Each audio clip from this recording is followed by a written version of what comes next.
buenos días, iglesia. Qué bueno compartir nuevamente con ustedes. Hoy vamos a continuar con nuestra serie Esto dice el Señor, que está basado en los profetas menores. Pero antes de continuar, permíteme orar. Acompáñame, por favor. Cierra allí tus ojos un instante. Padre, bueno, te damos gracias en esta hora, porque somos conscientes de tu presencia, Señor. Y te rogamos que seas tú dirigiéndonos por medio de tu Espíritu Santo. Señor, que dándonos discernimiento para comprender tu palabra y que nos guíe a toda verdad. Que podamos aplicarla, Señor, a nuestro día hoy también. En el nombre de Jesús. Amén. Recordemos, Israel está dividido en dos reinos. El reino del norte, que se conoce como Israel, donde está Galilea, Samaria, y el reino del sur, que es Judá, donde está Jerusalén. Hace poco el profeta Abdías escribía al reino del norte. Hoy el profeta Joel escribe al reino del sur, que es Judá. Y vamos a ver lo que el Señor quiso compartir justamente con su pueblo ayer y hoy también con nosotros, su pueblo, su iglesia, por la pertinencia de su palabra para nosotros, esa palabra que es viva y eficaz. Y el tema es, el día del Señor viene. El día del Señor viene. Hay dos grandes enseñanzas que nos deja este libro de Joel. La primera es del juicio de Dios al arrepentimiento del hombre. Del juicio de Dios al arrepentimiento del hombre. Ahora, este tema está basado en los dos primeros capítulos que vimos la semana pasada, pero que nos es necesario comprender bien para entrar al tercer capítulo. Joel empieza así: lo que quedó de la oruga comió el saltón, y lo que quedó del saltón comió el revoltón, y la langosta comió lo que del revoltón había quedado. Esta plaga no es una alegoría, esta plaga no es una figura literaria, sino es realmente un hecho histórico en la vida del pueblo de Judá. Tanto como en el siglo XIV fue la peste negra, tanto como hoy en el 2020 es el COVID-19 para ti, para mí y para el mundo entero. Esta plaga llegó un día a la tierra de Judá y devoró todo vestigio de alimentos en ese lugar, tras lo cual dejó calamidad económica, calamidad social y sanitaria. ¿Te suena parecido a esta? ¿Verdad que sí? Joel escribe en un sentido en su presente, pero hoy es así un pasado, cuando lo miramos desde hoy, del 2020. Porque nos habla de un juicio de Dios sobre la tierra de Judá, pero nos habla también a nuestro presente, porque es un mensaje de advertencia para nosotros, su pueblo, hoy, cuando nos olvidamos, como también se olvidó Judá, de Dios, y actuamos contra Dios o en contra de sus principios. Pero también el libro de Joel es un libro profético, es un libro que nos lleva a mirar hacia el futuro. En un sentido, tiene una perspectiva escatológica. ¿Por qué? Porque nos habla del día del Señor, porque ese es el gran tema del libro de Joel, el día del Señor, un día del Señor que llegará al mundo entero en un mañana. Joel dice así, en el verso 15 del capítulo 1, «Ay del día, porque cercano está el día de Jehová, y vendrá como destrucción por el Todopoderoso». Joel nos está dejando una enseñanza comparativa. Si tú, Judá, has sido testigo de toda esta devastación producida por la langosta en tus tiempos, esto no es nada comparado con lo que un día será la venida del día del Señor al mundo. Ese día que empieza con el rapto de la iglesia, pero allí se va adelante cuando estamos frente al periodo de la gran tribulación, que conducirá a la venida de Cristo, que luego establecerá su reino milenal, y conocemos lo demás. Pero este escenario apocalíptico del cual estamos viendo hoy también con Joel, que es la destrucción de Judá, da lugar justamente a lo que Joel sigue escribiendo y que está en el capítulo 2. Él dice lo siguiente: «Tocad trompeta en Sión y dad alarma en mi santo monte. Tiemblen todos los moradores de la tierra, porque viene el día de Jehová, porque está cercano, día de tinieblas y de oscuridad, día de nube y de sombra. Porque grande es el día de Jehová y muy terrible. ¿quién podrá soportarlo? Dios se valía de las trompetas en el pueblo para llevarlo justamente cuando estaba en el desierto a ese tabernáculo y allí dar las instrucciones cuándo debían partir, cuándo debían detenerse.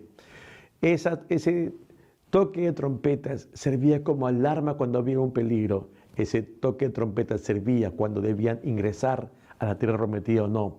Es decir, el toque de trompetas para ese oído acostumbrado del pueblo de Israel y ahora de Judá significaba: alto, prestemos atención. ¿Por qué? Porque Dios va a hablar. Dios tiene alguna indicación que darnos en este momento. Estemos atentos. Ahora recordemos, el pueblo de Dios es un pueblo que tiene un pacto con el Señor, un compromiso de adoración exclusiva a Él. Y cuando fallaba en eso, entonces emergen las figuras levantadas por Dios de los profetas. Estos profetas eran justamente los llamados a un llamado de atención a ese pueblo, de acusarlo de su falta de compromiso, de su falta de fidelidad a ese pacto con el Señor. Y entonces los convocaba a un arrepentimiento. Pero cuando este arrepentimiento no venía y el pueblo seguía en su rebeldía, ¿qué sucede? Entonces el profeta mostraba las consecuencias de esta decisión y les decía: entonces tengan presente que el día del Señor viene, que es la forma en que Dios traía justicia sobre su pueblo y también sobre las naciones alrededor. De allí que al tocar trompeta y dar alarma, constituía un llamado al pueblo de Judá. Y aquí hay un tema principal. ¿Cuál es este llamado? El arrepentimiento nacional, del cual lo oímos justamente el fin de semana pasado, ¿te acuerdas? Capítulo 2, versos 12 y 13 dice: convertíos a mí con todo vuestro corazón, con ayuno y lloro y lamento. Rasgad vuestro corazón y no vuestros vestidos, y convertíos a Jehová vuestro Dios, porque misericordioso es y clemente. Hoy debemos aprender que los desastres y las pandemias sirven para los propósitos de Dios también, a fin que nosotros recapacitemos hoy, como Judá también ayer, sobre nuestro andar, y nos volvamos a Él, nos volvamos a Dios. Podríamos preguntarnos: ¿será el COVID-19 la plaga de langostas de este siglo? ¿Será juicio de Dios? ¿Será señal de los últimos tiempos? Son preguntas que hoy muchos se han hecho, ¿verdad? ¿Quién nos ha preguntado además en estos 130 días que han transcurrido desde que inició la cuarentena? ¿Cómo habrá de ser el futuro inmediato de nuestra familia? En tu familia y en casa. ¿Cómo seguir cuando vemos justamente que comienzan a menguar los ingresos? No solamente en casa, sino los vemos alrededor en los otros vecinos, compañeros de trabajo. ¿Cómo seguir cuando, es más, ya no hay ni siquiera un ingreso exiguo, sino dejamos de percibir ingresos porque hemos perdido el trabajo? O tal vez porque nuestro trabajo no se puede hacer remotamente. Tal vez nos hemos preguntado: ¿habrá alguno en la familia, aquí en casa, que será el próximo que se contagie de COVID-19? ¿Quién? Y así, muchas preguntas más. Preguntas que tal vez no tengamos del todo respuestas. Pero lo que sí sabemos es que Dios nos convoca a ti y a mí, como su pueblo, a reaccionar frente a ese status quo que vivíamos antes de esta pandemia. Tal vez cómodos, conformes con nuestro estilo de vida, llenos de nuestra religiosidad, con dar lo suficiente, no más, sin pasión para compartir la palabra con aquellos que no le conocen y que necesitan de esa paz, perdón, reconciliación y salvación que solo viene de Dios. Tal vez solamente hemos estado viendo lo nuestro, lo de cada uno. Tal vez aún siga así hoy. Dios nos llama a un arrepentimiento general, hermanos. Yo te pregunto, ¿hay algo por lo cual podamos tomar conciencia hoy, en esta hora, de lo cual debamos pedir perdón a Dios? Algo que se constituya en un hecho que hemos incurrido y no debimos hacerlo, o en algo que debimos hacer y no hicimos. Tal vez consideres que eres bastante bueno y no hay grandes cosas. Pero yo te pregunto, amado hermano, hermana, amigo mía que está viendo, tú puedes preguntarte entonces, ¿qué te ha querido decir Dios con esta pandemia? Tal vez hay un sinnúmero de variables, como por ejemplo, ¿has estado dando el tiempo suficiente a los de casa y ahora que estás en casa, eso se ha remediado?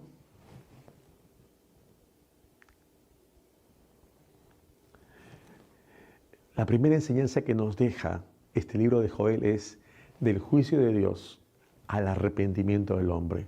Pero la segunda enseñanza es esta, del arrepentimiento del hombre a la bendición de Dios. Lo repito, del arrepentimiento del hombre a la bendición de Dios. Una secuencia, juicio de Dios, arrepentimiento del hombre, bendición de Dios.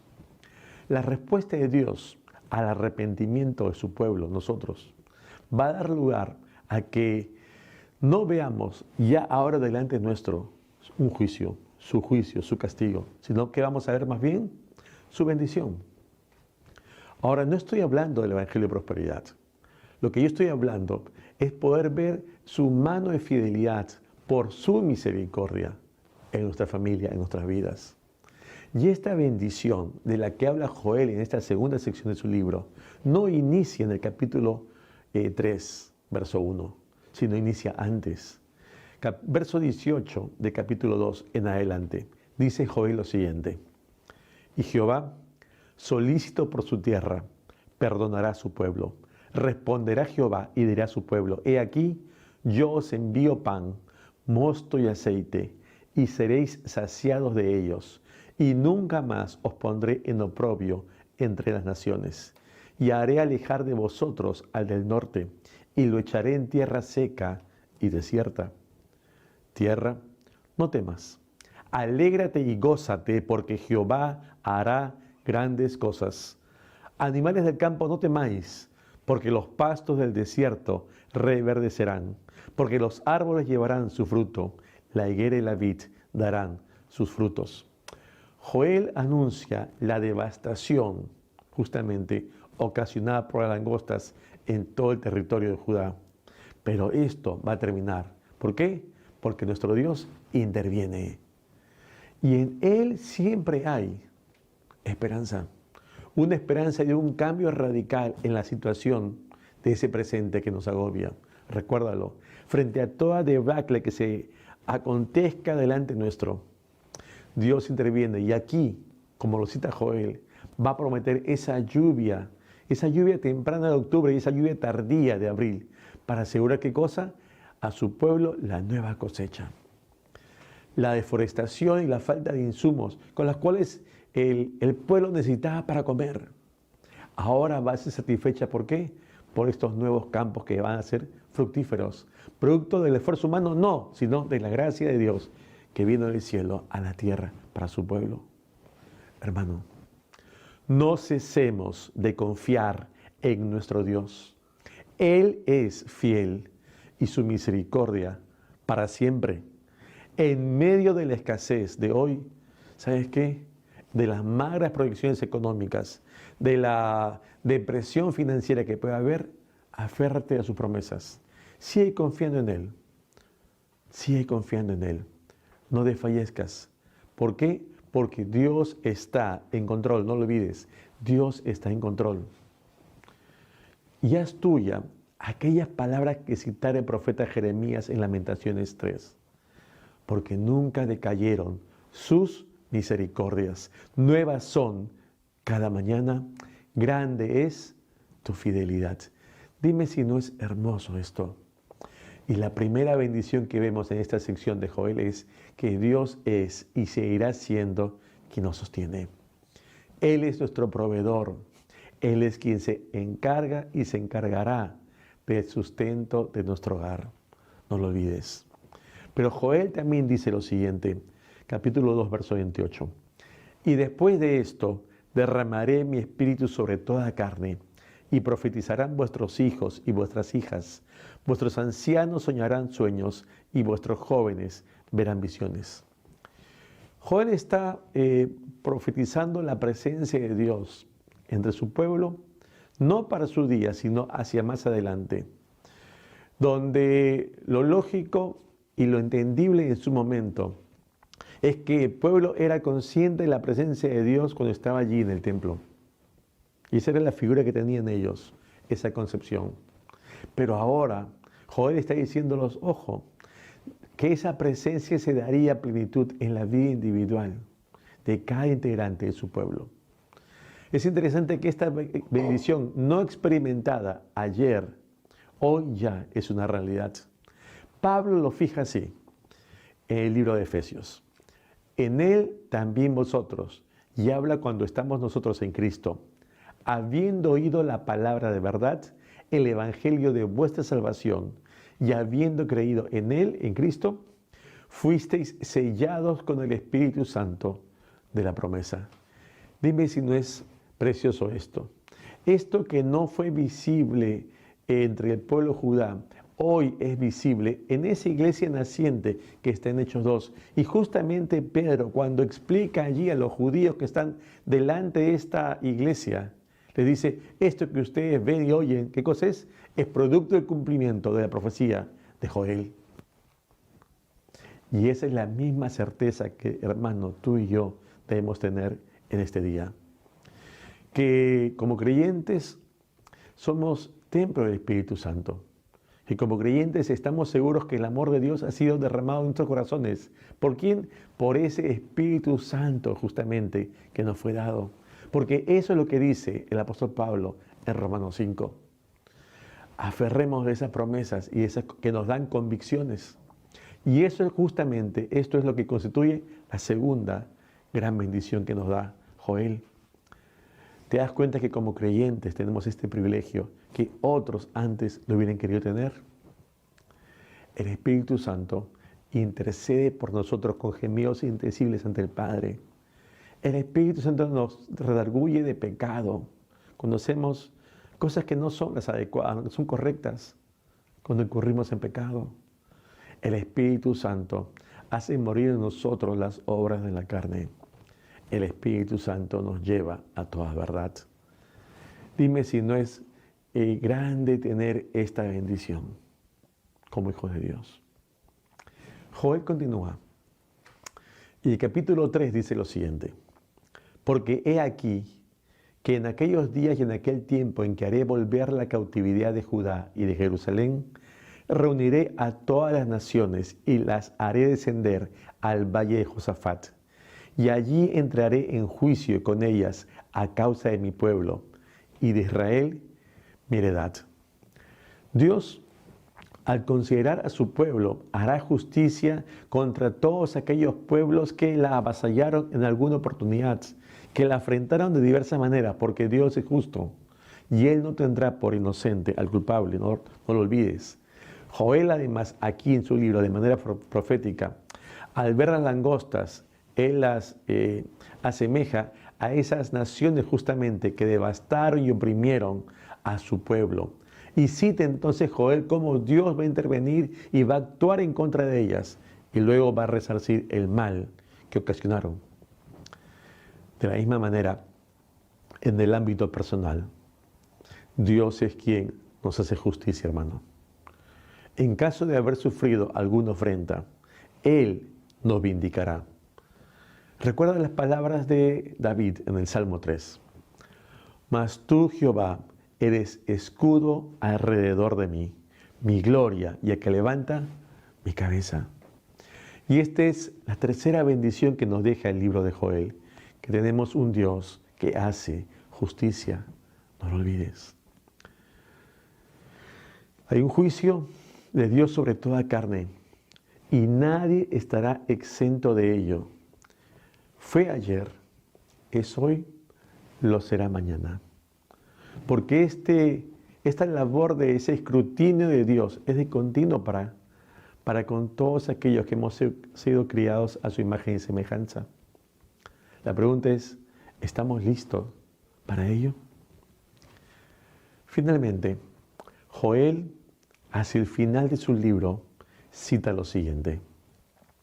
Sucederá en aquel tiempo que los montes destilarán mosto y los collados fluirán leche, y por todos los arroyos de Judá correrán aguas, y saldrá una fuente de la casa de Jehová, y regará el valle de Sittim. Egipto será destruido, y Edom será vuelto en desierto asolado, por la injuria hecha a los hijos de Judá, porque derramaron en su tierra sangre inocente. Pero Judá será habitada para siempre, y Jerusalén por generación y generación. Joel ve la restauración de la tierra y en ello de la creación misma. También indica escatológicamente que tras el día del Señor, ¿no?, y su justicia final, se irá una restauración de todo el mundo.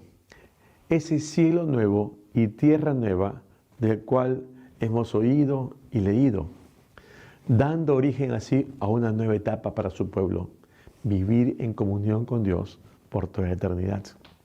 Y esta es la cuarta bendición que nos deja justamente Joel, en camino ahora hacia ese día del Señor. Cabe preguntarnos, iglesia, tú y yo, debemos darnos cuenta que hay aún mucho por hacer. Estamos llamados nosotros a dar testimonio hoy a los que tenemos presente. Pero cuando acontezca el día del Señor, la iglesia ya no estará. Habrá acontecido el rapto de la iglesia. Porque el día del Señor empieza con la gran tribulación para aquellos que quedaron. Y ellos entonces tienen que tener un testimonio que les diga y que les grite delante de sus caras: necesitas del Señor. Y para eso tiene que trabajar también hoy la iglesia. No solamente viendo el presente a los que tenemos alrededor, sino pensando en qué testimonio le daremos para cuando la iglesia ya no esté aquí sobre la tierra. Ellos necesitan volverse a Dios. Esa necesidad que también tuviste tú y yo un día. Pero alguien nos compartió su evangelio. No dejemos de anunciarlo. Hoy es el tiempo. Por eso tenemos a la familia y a los contactos. Recordemos pues estas 4 bendiciones que nos deja la segunda sección del libro de Joel.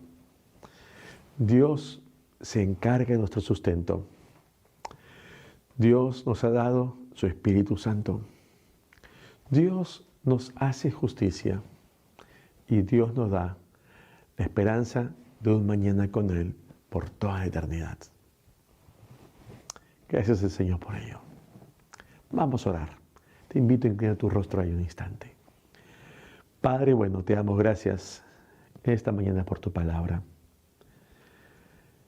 Esta palabra que es viva y eficaz, que sea realmente obrando en nosotros. Y te rogamos, Señor, que tú nos lleves a las decisiones que tenemos que tomar también el día de hoy. Padre, te necesitamos hoy más que ayer, porque no queremos depender de nosotros mismos, sino de ti. Perdónanos, Señor, por nuestras muchas faltas. Y te rogamos, Señor, que tú guardes nuestros corazones para ti siempre. Te damos gracias por este tiempo. Y rétanos, Señor. Llévanos, Señor, a amarte con todo nuestro ser, con todo nuestro corazón, con toda nuestra alma y cuerpo. Que seamos íntegros para ti siempre. En el nombre de Jesús. Amén. Y bueno, no podíamos terminar este tiempo especial como iglesia sin antes darnos hoy, si quiere, un saludo virtual por Fiestas Patrias, ¿verdad? Fecha singular, pero diferente, ¿no? Diferente por esta pandemia que nos alcanza en este momento.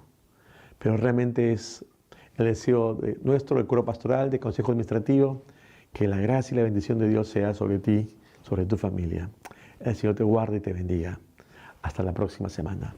Nos vemos pronto.